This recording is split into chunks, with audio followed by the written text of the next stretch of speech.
मैं हूं व्रत कुमार और आप सबका स्वागत करता हूं KP college of arts and science की यूट्यूब क्लास में। और आज हम पढ़ रहे हैं लोकसभा के बारे में। संसद का ये जो कह सकते हैं कि दो सदन है, तो हम आज दूसरे सदन के बारे में पढ़ेंगे, लोकसभा के बारे में। और वैसे अब फिलहाल आपको ये ध्यान रखना है कि लोकसभा को और किन नामों से हम जान सकते हैं, ठीक है। तो एक तो हम कहेंगे house of people, house of people. दूसरा हम इसको कहेंगे प्रथम सदन, क्योंकि डायरेक्ट लोगों के द्वारा निर्वाचित होने की व्यवस्था होती है ना, इस वजह से। फिर इसको कहेंगे राज्यसभा उच्च सदन है, तो फिर ये क्या हो जाएगा, निम्न सदन, निम्न सदन। और लोगों के द्वारा चुने जाने वाले प्रतिनिधि बैठते हैं, इस अकॉर्डिंग इसको कहेंगे लोकप्रिय, लोकप्रिय सदन।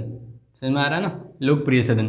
तो यानी ये नाम है इनके, जो लोकसभा को, लोकसभा के अलावा भी हम इनको जान सकते हैं इन नामों से, ठीक है ना। अब हम यहाँ पे पढ़ते हैं। आपको ध्यान रखना है कि लोकसभा की सदस्य संख्या कितनी है, तो हम पढ़ेंगे संख्या, ठीक है ना, सदस्यों की। तो अब आप ध्यान रखें, जो मैं बता रहा हूँ कि वर्तमान में 552 सीटों का डिसाइडेड किया गया कि लोकसभा में कितनी सीटें होगी, 552। इसमें से 2 है वो मनोनीत होते, क्या होते हैं, मनोनीत, और इसको कहते हैं एंग्लो इंडियन सदस्य। यानी वे सदस्य जो एंग्लो इंडियन समुदाय से संबंधित हैं, वे 2 सदस्य मनोनीत होंगे, और किसके द्वारा किए जाएंगे, राष्ट्रपति के द्वारा, ठीक है। इसके अलावा फिर आपको ध्यान रखना है 20 वो होते हैं केंद्र शासित प्रदेशों से, ठीक है ना, केंद्र शासित प्रदेशों से। ये कितना है कि केंद्र शासित प्रदेशों कितने होंगे, 20। जो यूनियन टेरिटरी कहते हैं, वहाँ से कितने सदस्य होते हैं, 20, ठीक है। इसके अलावा बाकी जो बचे हैं वो हो जाएंगे 530। ये है राज्यों से निर्वाचित, इधर भी केंद्र शासित प्रदेश से निर्वाचित होंगे, ठीक है ना। तो ये इस तरह से तो हो गया, अपने टोटल सदस्य होते हैं। अब ये जो व्यवस्था है वह 2026 तक रखी गई है। कब तक रखी गई है, 2026 तक यही रहेगा, ठीक है ना। इसके बाद परिसीमन आयोग के द्वारा, इसके बाद परिसीमन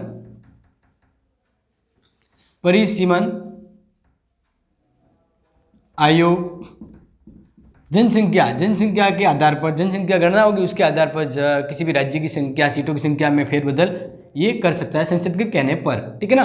तो ये होगा। अब आप ध्यान रखें वर्तमान में क्या व्यवस्था है। तो वर्तमान में अगर इसको देखें तो वर्तमान में 500, मतलब ये टोटल रखी गई है, ये तो रखी गई है टोटल, लेकिन चुनावी व्यवस्था में क्या है, चुनावी व्यवस्था में क्या है, जो वर्तमान में कितनी लोकसभा की सीटें हैं। तो आप ध्यान रखना 2 तो मनोनीत हो गई। इसके बाद ये जो 20 है ना, इसमें से 13 सीटें ही है वर्तमान में केंद्र शासित प्रदेशों के। कितने चुने हुए प्रतिनिधि, 13, और इधर से तो पूरे 530, ठीक है। तो इस तरह से यहाँ से 7 कम है, और ये 7 कम होने का नतीजा क्या है, केंद्र शासित प्रदेशों से। कहाँ से, केंद्र शासित प्रदेश। अब ये ध्यान रखना, अभी हाल ही में 104वां संशोधन हुआ, बहुत ही इंपॉर्टेंट है ये। 104वां संशोधन हुआ था, और जिसके अनुसार कहा गया था कि एससी और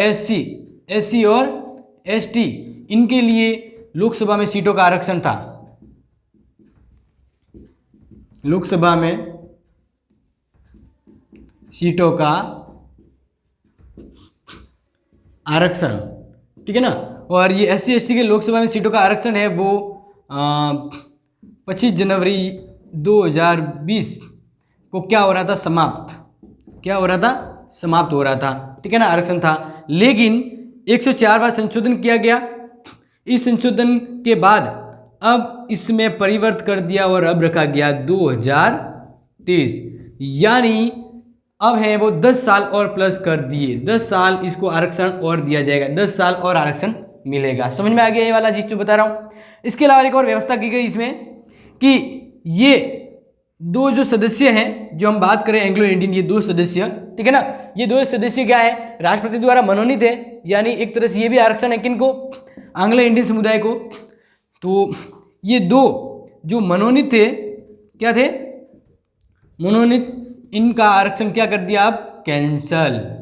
अब नेक्स्ट है वह 2 मनोनीत नहीं होंगे, ये भी व्यवस्था कर दी गई है, अनुच्छेद 104 है, बहुत इंपॉर्टेंट है, आप इसको जरूर गौर से समझें और ध्यान रखें, ठीक है। अब नेक्स्ट हम आगे देखते हैं, ये तो आपको समझ आ गया होगा संख्या के बारे में। नेक्स्ट हम देखते हैं कि इनमें आपको ध्यान रखना है कि चुनावी तरीका क्या है, और योग्यताओं के बारे में भी जान लेते हैं।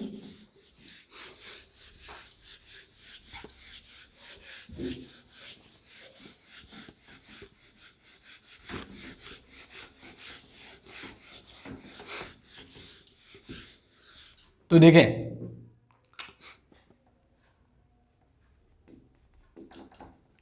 निर्वाचन तो आपको पता है, निर्वाचन कैसे होता है, प्रत्यक्ष रूप से होता है। कैसे चुने जाते हैं प्रतिनिधि, प्रत्यक्ष रूप से। और इसमें आपको एक ध्यान रखना है, एक सिस्टम होता है, फर्स्ट पोस्ट द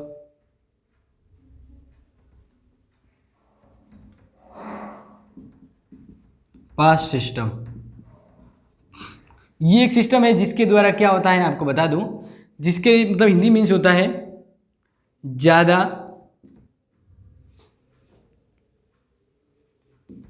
मत प्राप्त, ज़्यादा मत प्राप्त प्रतिनिधि विजेता। जैसे हम मान लेते हैं कि 100 सीटें हैं किसी क्षेत्र में, और खड़े कितने हो गए, 10, खड़े कितने हो गए, 10 जने खड़े हो गए। तो अब 10 जने खड़े हो गए, तो अब किसी को भी इसकी आधी सीट मतलब 50 या 51 सीटें नहीं मिलेगी, क्योंकि जब 100 सीटें हैं तो आधी सीटें यानी 51 सीटें जिसको मिलती है वो जीत जाता है। लेकिन अब ये व्यवस्था इसमें ऐसे रखी गई है कि 100 सीटें और 10 जने खड़े हो गए, इसमें से अगर जिसको 25 सीट भी मिल गई, और 25 सीट मिलने वाला सबसे ज़्यादा सीटें उसको मिली, बाकी सभी को 15-10 15-10 15-10 करके 10-10 ऐसे करके सीटें मिली है। लेकिन एक प्रत्याशी है जिसको 25 मिली है, आधी तो नहीं है लेकिन 25 मिली है, लेकिन इसको बाकियों से ज़्यादा मिली है, तो इसको फिर माना जाएगा विजेता। यही कहलाता है ज़्यादा मत प्राप्त प्रतिनिधि, first pass the post pass system, ठीक है ना, first pass the post system, first pass the post system, ये आप ध्यान रखना इस चीज़ को। तो ये होता है और ये तो तरीका है, और इस तरह से विजेता चुना जाता है। ये तो हो गया आपने निर्वाचन के बारे में। और आपको पता है ना, हर राज्य से डिसाइड किया गया, फिक्स रखा गया है, ये फिक्स रखा गया है कि 10 लाख जनसंख्या पर एक प्रतिनिधि का निर्वाचन होता है, एक प्रतिनिधि का निर्वाचन होता है। ये व्यवस्था रखी गई है 10 लाख पर एक प्रतिनिधि। तो इस अकॉर्डिंग आप ध्यान रखा, वेरी इंपॉर्टेंट हो जाता है कि लोकसभा में टोटल ये जो सीटें हैं 552, तो राजस्थान के कितनी सीटें प्राप्त है, राजस्थान को कितने सीटों का कह सकते क्राइटेरिया दिया हुआ है। तो ध्यान रखेंगे, लोकसभा के लिए राजस्थान में 25 सीटें, कितनी 25 सीटें वो राजस्थान को प्राप्त हैं। ये चीज़ आपको ध्यान रखना है, राजस्थान का अगर आ जाए प्रश्न। और सबसे अधिक सीट किसको प्राप्त है, ये अगर पूछा जाए तो ध्यान रखना 81, और ये है यूपी को, किसको है, यूपी को, क्योंकि वहाँ की जनसंख्या ज़्यादा है। ठीक है, आगे देखें। नेक्स्ट हम देखते हैं कि सदस्यों की योग्यता है। निर्वाचन समझ लिया, अब योग्यता क्या होनी चाहिए वो देखें।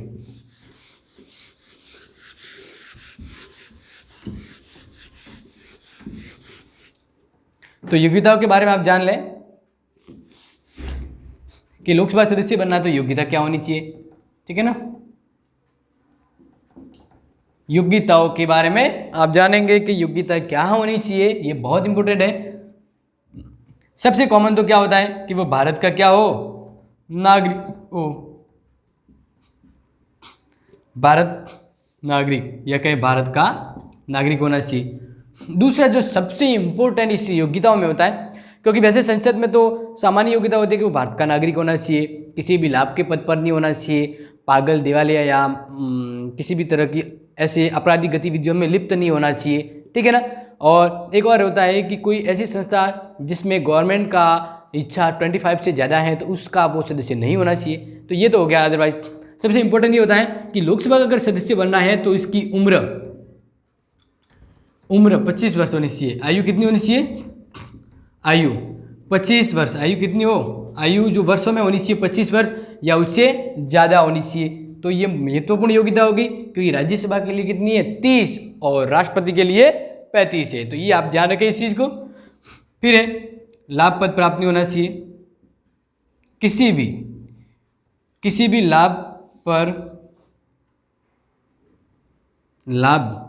पद प्राप्त नहीं हो, पागल दिवालिया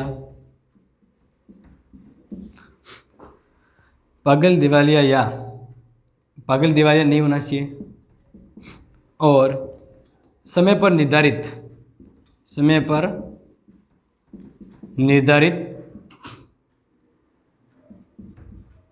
संसद के अनुसार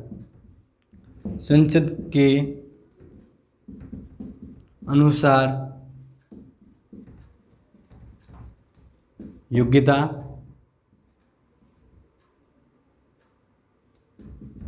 प्राप्त हो।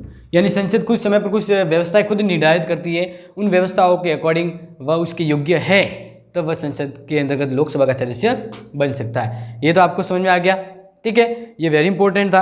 और ध्यान रखना इसमें प्रतिनिधि है वो डायरेक्ट चुने जाते हैं, तो इसका मतलब हर वो व्यक्ति जो 18 वर्ष का है और उसका उस राज्य में मतदाता सूची में लिस्ट में नंबर है तो वह लोकसभा के चुनाव में भाग ले सकता है, वोट दे सकता है, ठीक है ना। ये चीज़ें आपको यहाँ पे ध्यान रखनी है। नेक्स्ट यहाँ पे इनके कार्यकाल को हम समझ लेते हैं। तो ध्यान रखना एक इंपॉर्टेंट यहाँ पे एक चीज़ ये है वो दिखाया गया है कि शपथ पत्र क्या प्रत्याशी एक शपथ पत्र भरा जाता है, ठीक है ना। शपथ पत्र इनसे भरा जाता है, ये भी योग्यताओं में होता है। और योग्यता में ये होता है कि वह नामांकन से पहले 6 माह पहले तक के समय में क्या प्रत्याशी 2 वर्ष से अधिक कैद तो नहीं है या इसके खिलाफ आपराधिक गतिविधियां तो नहीं चल रही है। तो ये गतिविधियां यानी आपराधिक मामलों में भी समय पर संसद जो डिसाइड करती है वो उनके अकॉर्डिंग कुछ संभावित प्रक्रियाओं में लिप्त नहीं होना चाहिए। अब हम देखते हैं कार्यकाल। तो कार्यकाल जस्ट यही देख लें नीचे।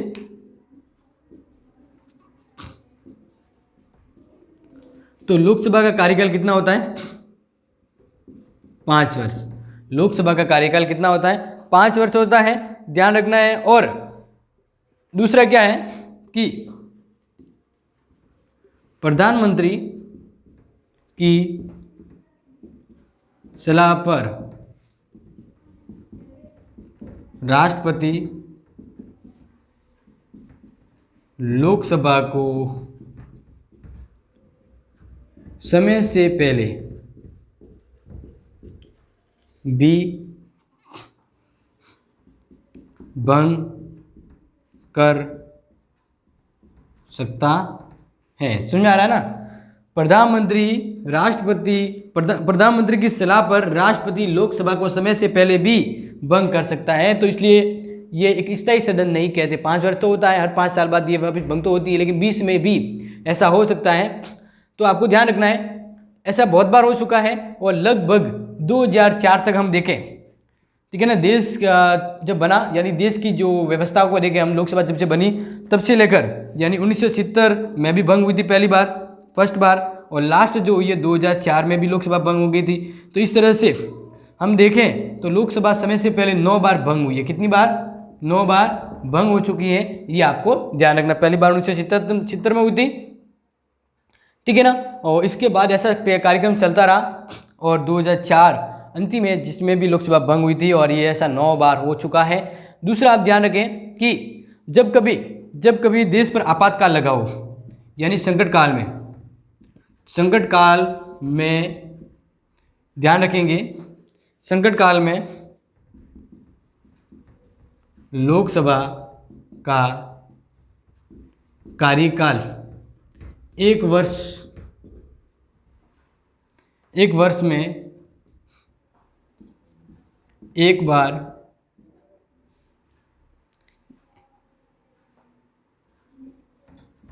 बढ़ाया जा सकता है। यानी 1 वर्ष के लिए संकट काल जब होता है ना, आपातकाल वगैरह जब होता है तो कार्यकाल 1 वर्ष के लिए एक बार बढ़ाया जा सकता है। और ऐसा हुआ था 1976 की लोकसभा में कि क्या हुआ कि आपातकाल लग गया था तो लोकसभा का उस समय कार्यकाल, मतलब उस समय चुनाव करवाना, लोकसभा का कार्यकाल पूरा हो रहा था, लेकिन आपातकाल वगैरह था, ऐसी कंडीशन थी कि अब लोकसभा का चुनाव करवाना मुसीबत, प्रॉब्लम वाला था, कैसे करवाएं। तो फिर क्या कर दिया, परिवर्तन करके मतलब कुछ कानून बना दिया और लोकसभा के कार्यकाल को एक बार में 1 वर्ष तक बढ़ा दिया। 1 से अधिक वर्ष के नहीं बढ़ाया जा सकता, लेकिन 1976 में लोकसभा का कार्यकाल 2 बार 1-1 वर्ष के लिए बढ़ाया दिया गया था। तो इस तरह से आपको ये ध्यान रखना है। कार्यकाल के बारे में तो 5 वर्ष होता है, समय से पहले भंग हो सकती है, ये आपको ध्यान रखना है। अब संसद के भत्ते और वेतन के बारे में चर्चा करें तो देखिए,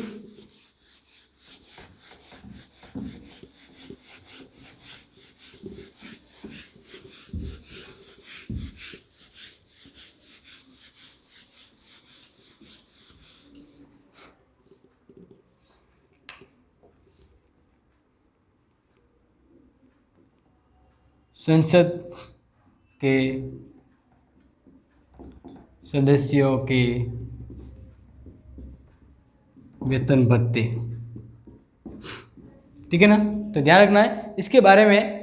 सीधा सा बात करें कि एक अनुच्छेद अगर पूछा जाए तो आपको ध्यान रखना है, अनुच्छेद 106 में संसद के भत्तों के बारे में वर्णन किया गया है और ये कहा गया है कि संसद के प्रत्येक सदन के सदस्य ऐसे वेतन भत्ते प्राप्त करने के हकदार होंगे जिन्हें संसद समय समय पर निर्धारित करे।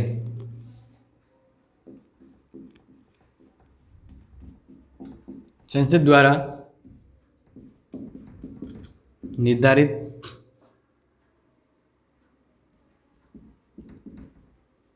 किया जाएगा, यानी संसद के सदस्यों को कितना वेतन दिए जाए तो इसका निर्धारण कौन करती है, संसद करेगी, ठीक है ना। और दूसरा, समय समय पर उनके वेतन भत्ते में वृद्धि भी की जा सकती है और संसद सदस्य के लिए पेंशन और पारिवारिक पेंशन की भी व्यवस्था होती है।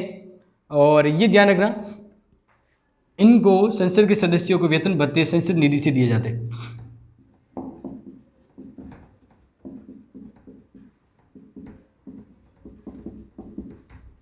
ठीक है ना, संसद निधि से इनको वेतन प्राप्त होता है, ये ध्यान रखना है। और स्थानीय क्षेत्र विकास योजना के तहत अगर बात करें तो 5 करोड़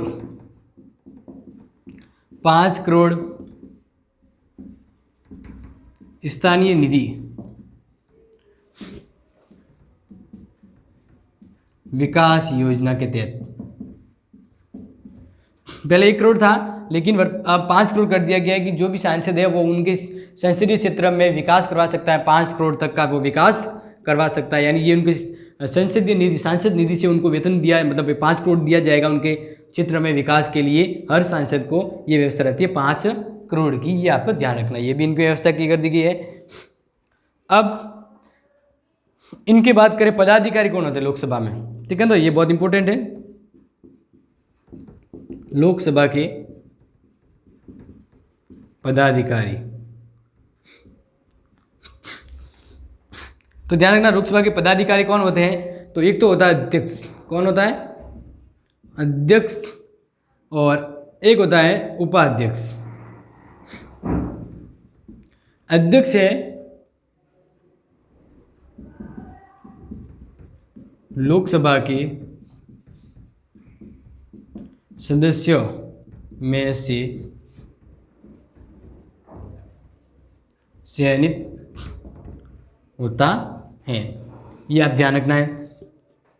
लोकसभा का जो सदस्य होगा वो उनके सदस्यों में से चयनित होता है और संभावना ये रहती है कि जिस पार्टी को बहुमत प्राप्त होता है उसी पार्टी से लोकसभा अध्यक्ष बनता है। तो अगर पूछा जाए कि वर्तमान में कौन है लोकसभा, क्योंकि वर्तमान में ये भी प्रश्न आ सकता है कि वर्तमान कौन सी लोकसभा है, कौन सी भी लोकसभा, 77वीं लोकसभा है। पहली लोकसभा 1952 से थी, पहली लोकसभा कब थी, 1952 से, और वर्तमान में 70वीं लोकसभा है, ये आपको ध्यान रखना है। तो वर्तमान में, और ये भी पूछा जा सकता है कि पहले लोकसभा अध्यक्ष कौन थे, पहले, तो ध्यान रखना है जी.वी. मालवंकर, ये पहले लोकसभा अध्यक्ष है, फर्स्ट लोकसभा से, यानी जी मतलब गणेश वासुदेव मालवंकर, शुरुआत में गणेश जी से होती है तो गणेश शंकर वासुदेव। इसी तरह अब देखें कि वर्तमान में अध्यक्ष कौन है, तो आपको ध्यान रखना है ओम बिरला,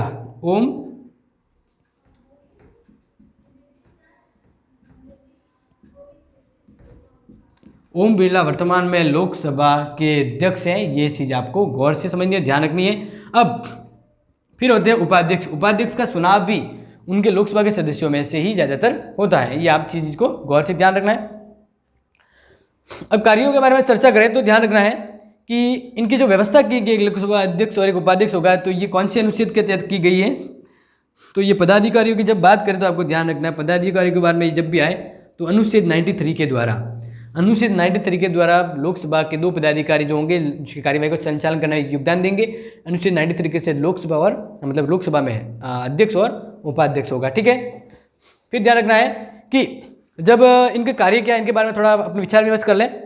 तो लोकसभा अध्यक्ष है वह अगर अपना त्याग पत्र देना चाहे तो किसको देगा, उपाध्यक्ष को, और उपाध्यक्ष को देगा अध्यक्ष को, ठीक है।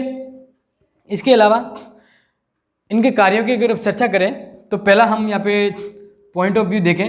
पहला जो पॉइंट होगा वो ये होगा कि धन विधेयक के बारे में, धन विधेयक का निर्धारण अध्यक्ष करता है, ये इसका पावरफुल काम हो गया।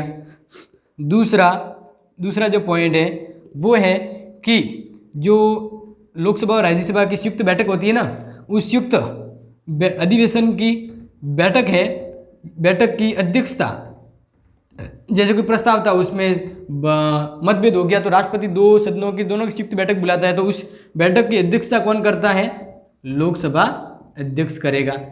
ये चीज़ें गौर करने वाला एक है, ध्यान रखना। तीसरा, जो लोकसभा में जितनी भी समितियां होती है, लोकसभा में जो समितियां होती है उस समिति का यह अध्यक्ष होता है। अगर वह उस समिति का सदस्य है, लोकसभा में जितनी भी समितियां होती हैं उस समिति का अगर लोकसभा अध्यक्ष अगर उस समिति का सदस्य है तो इट मीन्स ये माना जाएगा कि वो उसका अध्यक्ष भी होगा, ठीक है ना। ये चीज़ें ध्यान रखनी है और यही व्यवस्था यहाँ पे होती है। इसके अलावा और कोई कार्य है तो इसके बारे में देखिए। वह सदन के नेता के परामर्श से विभिन्न विषयों के संदर्भ में वाद विवाद का निश्चय करता है। वह राष्ट्रपति को भाषण के उत्तर में दिए जाने भाषण के समय की अवधि निर्धारित करता है। वह सदन के नेताओं से परामर्श करके सदन का कार्य निश्चित करता है। वह प्रश्नों को स्वीकार और नियम विरुद्ध होने पर अस्वीकार कर सकता है। किसी सार्वजनिक महत्व के प्रश्न पर कार्य स्थगन प्रस्ताव अनुमति मिलने पर ही पेश हो सकता है और यह अनुमति लोकसभा अध्यक्ष देता है। यदि उसकी आज्ञा से कोई विधेयक गजट में प्रकाशित है तो उसे पेश करने के लिए किसी प्रस्ताव की आवश्यकता नहीं है, ये ध्यान रखना। और किसी विचार वाद विवाद से संबंधित कोई अनुमति है तो उसे दी जाएगी। और संसद और राष्ट्रपति के बीच ये कौन इंपोर्टेंट आ जाता है, संसद व राष्ट्रपति के बीच पत्र व्यवहार किसके द्वारा किया जाता है, अध्यक्ष द्वारा। लोकसभा अध्यक्ष है वो संसद और राष्ट्रपति के मध्य पत्र व्यवहार का पूरा कार्य वो ये करता है। ये चीज़ आपको ध्यान रखना, पत्र व्यवहार संबंधी कार्य है वह अध्यक्ष के द्वारा किए जाएंगे, ठीक है। नेक्स्ट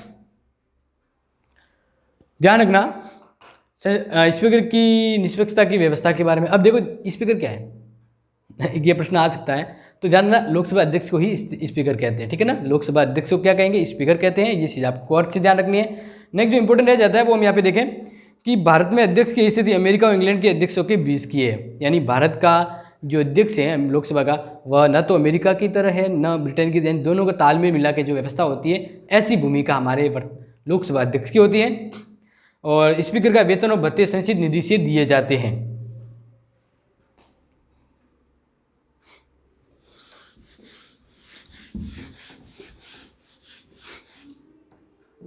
लोकसभा अध्यक्ष है ना, इसको वेतन भत्ते कहाँ से दिए जाएंगे, भारत की संसद निधि से दिए जाते हैं। ये चीज़ तो मैंने पहले ही बता दी है और अब भी वापस गौर करना है, इनको वेतन भत्ते संसद निधि दिए जाते हैं, ठीक है ना। और ये व्यवस्था की गई है अनुच्छेद 112 का उपभाग 3 में ये व्यवस्था की गई है। नेक्स्ट देखिए, उसे केवल समान मत आने की स्थिति में निर्णायक मत देने का अधिकार है। दूसरा उसका पावरफुल रेशियो क्या होता है, जो यहाँ पे पॉइंट मैंने लिखा नहीं वो ध्यान रखना। निर्णायक मत देने का अधिकार, ठीक है ना, ये इंपॉर्टेंट है। जब लोकसभा में कोई प्रस्ताव है और प्रस्ताव के बीच में विचार विमर्श चल रहा तो फिर मतदान हुआ।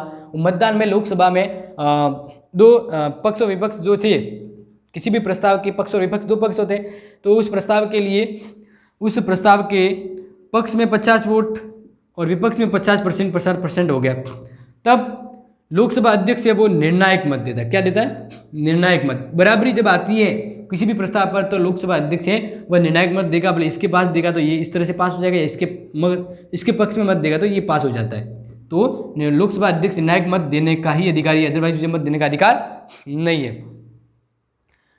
तो उसे केवल समान मत आने की स्थिति में ही सदन में मतदान करने का अधिकार है। और निर्णायक मत देने का अधिकार, उसका जो अधिकार है, इसको लिखा गया अनुच्छेद 100 के भाग फर्स्ट में। निर्णायक मत देने का अधिकार लोकसभा अध्यक्ष को, निर्णायक मत देने का अधिकार है अनुच्छेद 100 की जो धारा है उस 1 में। उसे अपने पद से प्रस्ताव के आधार पर हटाया जा सकता है संसद के द्वारा विशेष बहुमत से। अब इस अध्यक्ष को अगर हटाना है तो इसके खिलाफ संकल्प प्रस्ताव लाया जाता है। कौन सा? संकल्प प्रस्ताव। ये क्यों लाया जाता है? हटाने के लिए। किसके लिए? हटाने के लिए। और कौन से अनुच्छेद के लिए लाया जाता है? तो ध्यान रखना 94।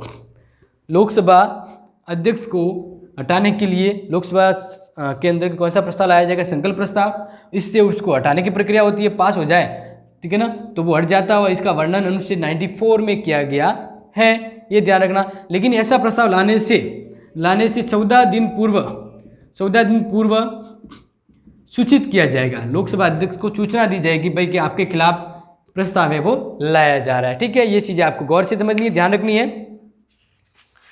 अब कुछ इंपॉर्टेंट है तो चर्चा करें कि लोकसभा अध्यक्ष के कार्यों के बारे में थोड़ा सा देख लें। वैसे तो आपको मैंने पहले बताया भी है कि इनके कार्य क्या होते हैं।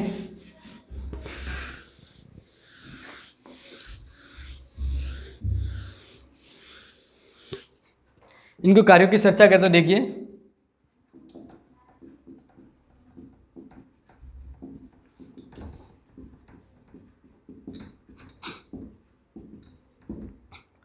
पहला जो हम शक्तियों की बात करें तो विधायी शक्ति होती है। क्या होती है? विधायी शक्ति। यानी संसद में जितने भी कानून निर्माण संबंधी जो कार्य होते हैं वह लोकसभा और राज्यसभा मिलकर काम करती है। यानी कानून निर्माण संबंधी जो पावरफुल जो व्यवस्था होती है वह लोकसभा और राज्यसभा दोनों मिलकर इस काम को करती है। यानी देश के लिए शासन व्यवस्था के लिए कानून बनाने के जो व्यवस्थाएं होती है उसमें लोकसभा भी बराबर राज्यसभा के साथ योगदान देती है। तो ये कानून निर्माण संबंधी जो पावर होता है वो विधायी शक्ति होती है। दूसरा है वित्तीय शक्तियाँ। वित्तीय शक्ति में ध्यान रखना, लोकसभा को धन विधेयक पर विशेषाधिकार प्राप्त है। क्या है? विशेषाधिकार। ठीक है ना, ये चीज़ आपको ध्यान रखना। धन विधेयक के बारे में या ज़्यादातर ये बात करें कि वित्तीय शक्ति है वो लोकसभा और राज्यसभा का कंपैरिजन करें तो लोकसभा को ज़्यादा पावर है वित्त के बारे में। ठीक है ना, क्योंकि धन विधेयक है वह लोकसभा के अंदर पारित होता है। धन विधेयक कहाँ रखा जाता है? लोकसभा में।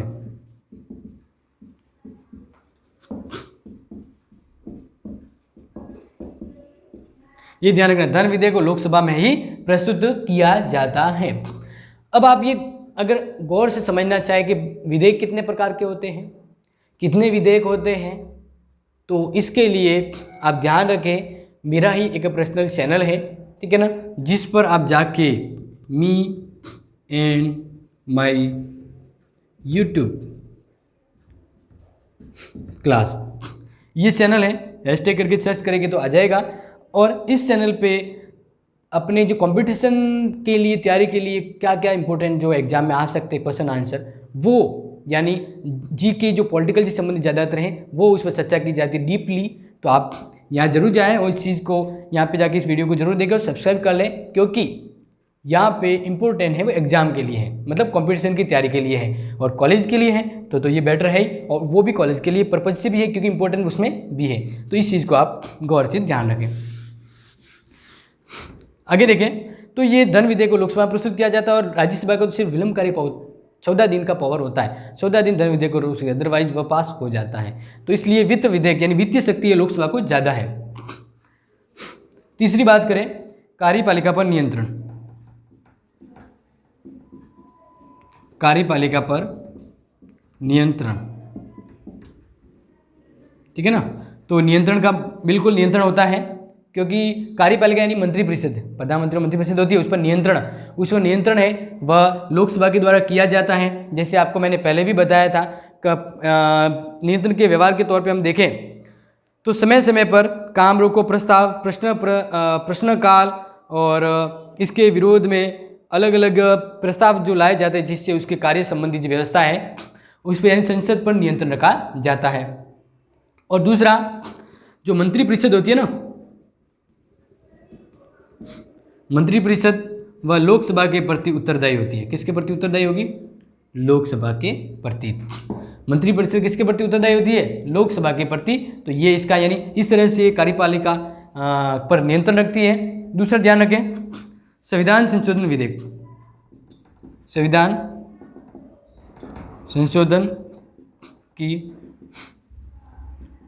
यानी संविधान संशोधन जो विधेयक है वह लोकसभा राज्यसभा किसी में भी पहले पारित किया जा सकता है, लेकिन जितना पावर संविधान संशोधन के बारे में राज्यसभा को उतना का उतना पावर संविधान में संशोधित करने की शक्ति राज्यसभा के साथ साथ लोकसभा को भी है। यानी दोनों के द्वारा कोई प्रस्ताव है वो पास होने के बाद ही राष्ट्रपति के पास जाएगा और साइन किया जाएगा। यानी संविधान संशोधन के बारे में लोकसभा को भी उतनी ही पावरफुल शक्ति प्राप्त है जितनी राज्यसभा को है। तो ये चीज़ें आपको यहाँ पे ध्यान रखनी है। और निवासक मंडल के रूप में भी कार्य करता है। नेक्स्ट है राष्ट्रपति का निर्वाचन होता है। आपने गौर से देखा होगा तो राष्ट्रपति के निर्वाचन में लोकसभा के सदस्य भाग लेते हैं। यानी राष्ट्रपति के निर्वाचन संबंधी गतिविधियों के संचालन में लोकसभा महत्वपूर्ण रूप से सहयोगी होती है, क्योंकि लोकसभा के सदस्य राष्ट्रपति के निर्वाचन में भाग लेते हैं और जनता की शिकायतों का निर्वहन है वो लोकसभा के द्वारा होता है। इस चीज़ को आपको ध्यान रखना है, ठीक है। नेक्स्ट हम अपने ये तो हो गया पूरा, ये लोकसभा यानी संसद के बारे में पूरा हो गया। नेक्स्ट हम पढ़ेंगे सर्वोच्च न्यायालय के बारे में। तब तक अगर आपको इस चीज़ से कोई डाउट या कोई कंफ्यूजन आप तो जरूर कमेंट बॉक्स में शेयर करें। Thank you and have a nice day.